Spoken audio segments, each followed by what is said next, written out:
बहुत बहुत स्वागत है आप सभी का। भारत का संविधान सभी प्रतियोगी परीक्षाओं के लिए संविधान के 22 भाग, 395 मूल अनुच्छेद, उन अनुच्छेदों में से संविधान के संशोधनों के द्वारा उनमें जोड़े गए उप अनुच्छेद में से सिर्फ 30 महत्वपूर्ण अनुच्छेद जो आपको एग्ज़ाम में याद करने हैं।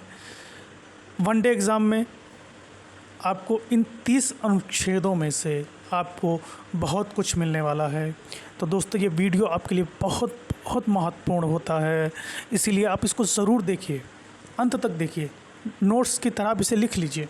ठीक है।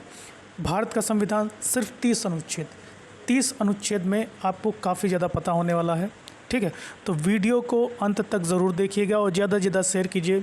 देखिए, UPSSC PT का एग्ज़ाम आपका 24 अगस्त को है। उसके लिए तो बहुत ही महत्वपूर्ण है, अगर संविधान से क्वेश्चन आता है तो उसके लिए बहुत ही महत्वपूर्ण आपको ये ज़रूरी है कि आप इसे ज़रूर देखें। ठीक है।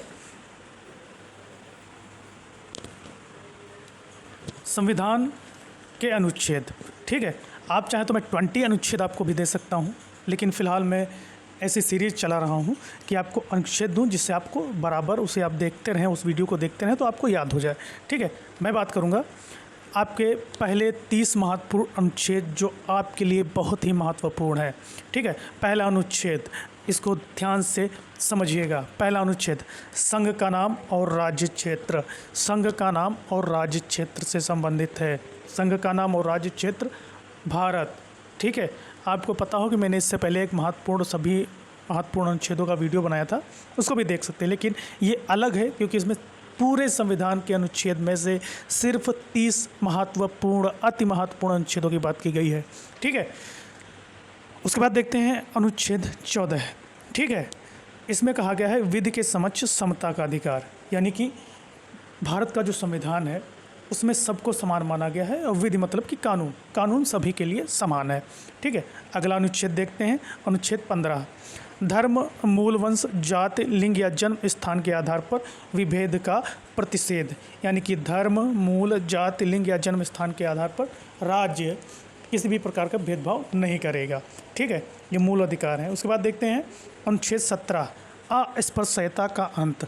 ठीक है। अनुच्छेद 17, अस्पृश्यता का अंत के बारे में कोई भी क्वेश्चन आता है तो आप अनुच्छेद 17 लगाएंगे। ठीक है।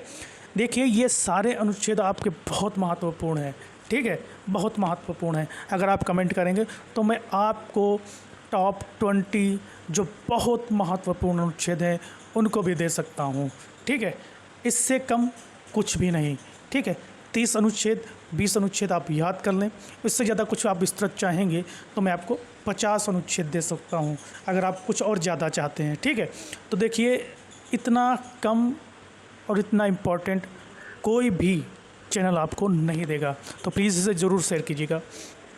उसके बाद देखते हैं अनुच्छेद 19, वाक स्वतंत्रता आदि विषय कुछ अधिकारों का संरक्षण। वाक संबंधी, देखिए, वाक संबंधी कोई आर्टिकल है तो अनुच्छेद 19। ठीक है।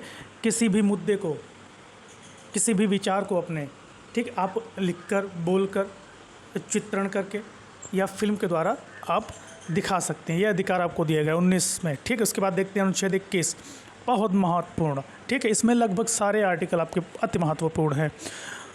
प्राण और दैहिक स्वतंत्रता का संरक्षण। ठीक है। प्राण और दैहिक स्वतंत्रता का संरक्षण, अनुच्छेद 21 याद रखिएगा। उसके बाद इसी में जोड़ा गया 86वें संविधान संशोधन से 2002 में 21 का 6 से 14 वर्ष के सभी बच्चों को मुफ्त और अनिवार्य शिक्षा का अधिकार। ठीक है, इसको याद रखिएगा। उसके बाद बात करते हैं अनुच्छेद 32, संवैधानिक उपचार। अनुच्छेद 32, संवैधानिक उपचार। ठीक है। संवैधानिक उपचार मतलब कि मूल अधिकारों को मूल अधिकार बनाने के लिए यह एक मूल अधिकार है। ठीक है। और एक इम्पॉर्टेंट चीज़ मैं बता रहा हूँ, अनुच्छेद 32 से आपके मूल अधिकारों का उल्लंघन हो रहा है तो आप सुप्रीम कोर्ट जा सकते हैं। ठीक है। हाई कोर्ट जाने के लिए आपको 226 अनुच्छेद के तहत आप हाई कोर्ट जा सकते हैं अगर आपके मूल अधिकारों का उल्लंघन हो रहा है। ठीक है। 5 तरह की रिट हैं। ठीक है। वो मैंने आपको पिछली वीडियो में बनाई हुई, अगर आप देखना चाहते हैं तो आप अच्छी तरीके से उसे देख सकते हैं। उसके बाद आगे चलते हैं अनुच्छेद 40 बहुत इम्पोर्टेंट, ग्राम पंचायतों की स्थापना। ठीक है, बहुत इम्पोर्टेंट है, अक्सर एग्ज़ाम में आता है। अगर पीटी में नहीं आया तो आपके जो लेखपाल, उसके लिए बहुत इम्पोर्टेंट है। ग्राम विकास अधिकारी, ठीक, गन्ना पर्यवेक्षक आदि एग्जामों के लिए बहुत इंपॉर्टेंट आर्टिकल है, इसको जरूर याद रखिएगा।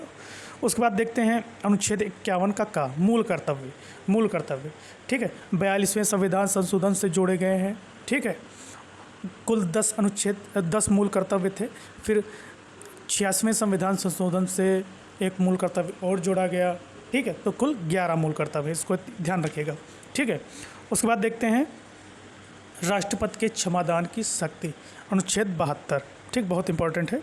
उसके बाद इसमें अति महत्वपूर्ण अनुच्छेद 76, भारत का महान्यायवादी। ठीक है, भारत सरकार का कानूनी सलाहकार, महान्यायवादी, अटॉर्नी जनरल। ठीक है, गवर्नमेंट ऑफ इंडिया। ठीक है, बहुत इंपॉर्टेंट, इसको जरूर एक बार समझ लीजिएगा। अनुच्छेद 80 राज्यसभा के बारे में कहा गया है, और अनुच्छेद 81 लोकसभा के बारे में कहा गया, बहुत इंपॉर्टेंट है दोनों। ठीक है, उसके बाद बात करते हैं अनुच्छेद 85, संसद के सत्र का सत्रावसान और विघटन, अनुच्छेद 85। ठीक है, उसके बाद देखते हैं अनुच्छेद 108, दोनों सदनों की संयुक्त बैठक। ठीक है, दोनों सदनों की संयुक्त बैठक। ठीक है, उसके लिए एक सेंट्रल हॉल होता है। ठीक है, संसद में एक सेंट्रल हॉल दिया गया है, उसमें संयुक्त बैठक की जाती है। ठीक है, कमेंट के माध्यम से बताइए संसद का निर्माण किसने किया और कब से शुरू हुआ। ठीक है, किसने किया और कब शुरू हुआ, ये जरूर कमेंट के माध्यम से बताइएगा, बहुत इंपॉर्टेंट क्वेश्चन है। उसके बाद देखते हैं अनुच्छेद 223, राष्ट्रपति को अध्यादेश जारी करने की शक्ति। ठीक है, अध्यादेश जारी करने की शक्ति बहुत इंपॉर्टेंट है, इसको मैं संक्षेप में बताऊंगा। ठीक है, फिलहाल आपको इतना पता होना चाहिए कि 123 से राष्ट्रपति को अध्यादेश जारी करने की शक्ति प्राप्त है। उसके बाद देखते हैं अनुच्छेद 148, भारत का नियंत्रक एवं महालेखा परीक्षक। ठीक है, 148 भारत का नियंत्रक एवं महालेखा परीक्षक। ठीक है, 76 में महान्यायवादी, 148 में भारत का नियंत्रक एवं महालेखा परीक्षक। ठीक है, उसके बाद देखते हैं अनुच्छेद 243 का ग्राम पंचायत का गठन। ठीक है, फिर 243 का था से नगर पालिका का गठन। ठीक है, देखिए अगर इसमें 243 में आपका नहीं दिया होता है, कोई भी का या फिर था नहीं दिया होता, उसमें दिया होता अगर ग्राम पंचायत है तो ग्राम पंचायत लगाइएगा, नगर पालिका हो तो नगर पालिका लगाइएगा। कभी कभी देखते हैं कि सिर्फ 243 आर्टिकल दिया होता है, तो आप इन दोनों में से अगर ऑप्शन है तो चुन सकते हैं। अगला अनुच्छेद है 280, वित्त आयोग। ठीक है, वित्त आयोग के बारे में जिक्र किया गया है 280। 312 अनुच्छेद 312 में जिक्र किया गया है अखिल भारतीय सेवाओं के बारे में। ठीक है, उसके बाद अनुच्छेद 326, वयस्क मताधिकार, मतलब कि वयस्क मताधिकार तो लोकसभा और राज्यों की विधानसभाओं के लिए निर्वाचन का वयस्क मताधिकार के आधार पर होना। ठीक है, ये 326 अनुच्छेद कहता है। उसके बाद देखते हैं अनुच्छेद 343। 343 कहता है राज्य की राजभाषा हिंदी और लिपि देवनागरी होगी। ठीक है, संघ की राजभाषा, संघ यानी कि भारत से संबंधित है। ठीक है, संघ की राजभाषा हिंदी और लिपि देवनागरी होगी। इसके बाद देखते हैं अनुच्छेद 352। अनुच्छेद 352 राष्ट्रीय आपात के संबंध में उपबंध है। ठीक है, राष्ट्रीय आपात की घोषणा युद्ध या बाह्य आक्रमण या सशस्त्र विद्रोह की स्थिति में लगाया जाता है। ठीक, इसके बाद देखते हैं अनुच्छेद 356 राज्यों में संवैधानिक तंत्र के विफल हो जाने की दशा में लगाया जाता है, जिसे हम लोग राष्ट्रपति शासन कहते हैं। ठीक है, उसके बाद देखते हैं अनुच्छेद 360। अनुच्छेद 360 वित्तीय आपातकाल, अभी किसी भी प्रकार का भारत में वित्तीय आपातकाल नहीं लगा है। अनुच्छेद 368 संसद को संविधान में संशोधन करने का अधिकार, यानी कि 368 संविधान संशोधन से संबंधित है, बहुत इंपॉर्टेंट है। ठीक है, इसमें बताए गए सारे आर्टिकल आपके बहुत बहुत मोस्ट इम्पॉर्टेंट है। इसके अलावा अनुच्छेद 137 उच्चतम न्यायालय यानी सुप्रीम कोर्ट की पुनरावलोकन की शक्ति प्राप्त है। ठीक है, अनुच्छेद 74 राष्ट्रपति को सहायता एवं सलाह देने के लिए मंत्रिपरिषद होगा। ये 2 अन्य महत्वपूर्ण अनुच्छेद थे जो मैंने आपको बताने की कोशिश की है। दोस्तों, वीडियो को ज़्यादा से ज़्यादा शेयर कीजिएगा। ठीक है, वीडियो को ज़्यादा से ज़्यादा शेयर कीजिएगा क्योंकि एग्ज़ाम बहुत नज़दीक है। आपको ज़रूर है कि आप इसे ज़रूर देखें। इसके अलावा मैं बात करूँगा संविधान के जो प्रमुख भाग हैं, किन किन भागों को आपको ध्यान में रखना है और किन किन भागों को आपको नहीं पढ़ना है। मतलब कि पूछा जाता है कि ऐसे पूछ लिया कि भाग 2 में क्या है, भाग 3 में क्या है, भाग 15 में क्या है, भाग 18 में क्या है। ठीक है, इस प्रकार से होगा, तो मैं आपको इसी वीडियो के माध्यम से बता रहा हूँ। देखिए, जो महत्वपूर्ण है उनकी बात कर रहा हूँ। भाग 1 में कुल 22 भाग हैं। उसमें से भाग 1 में संघ और उसका राज्य क्षेत्र के बारे में कहा गया है। फिर महत्वपूर्ण भागों की मैं बात कर रहा हूँ, ध्यान रखिएगा। उसके बाद भाग 3 में मौलिक अधिकार, भाग 4 में राज्य के नीति निर्देशक तत्व, भाग 4 के काम में मौलिक अधिकार।